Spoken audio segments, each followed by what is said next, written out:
SC ఎస్టీలకు ఉన్నట్టుగానే బీసీలకు కూడా అట్రాసిటీ చట్టం ఉండాలనేటువంటి అంశం పైన నిన్న లక్డీకాపూర్లోని హోటల్ అశోకాలో ప్రజా సంఘ బీసీ సంఘాలు మేధావులతోటి నిన్న సమావేశం నిర్వహించడం జరిగింది.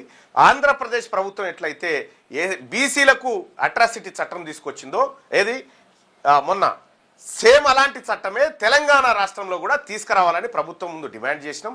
అలాగే జూన్ 2 తారీఖు రోజు మార్చి 2 తారీఖు రోజు ఇందిరా పార్క్ దగ్గర ఈ అట్రాసిటీ చట్టం కావాలనేటువంటి ఉద్దేశంతో మహాధరణ కార్యక్రమాన్ని కూడా నిర్వహించడం జరుగుతూ ఉంది. ఆ కార్యక్రమంలో మేమందరం కూడా పాల్గొంటా ఉన్నాం.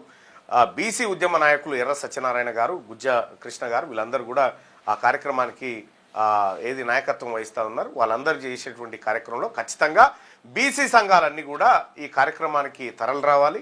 ఎందుకంటే బీసీలకు కూడా అట్రాసిటీ చట్టం అనేది తప్పకుండా అవసరం, ఇది అనివార్యత కూడా.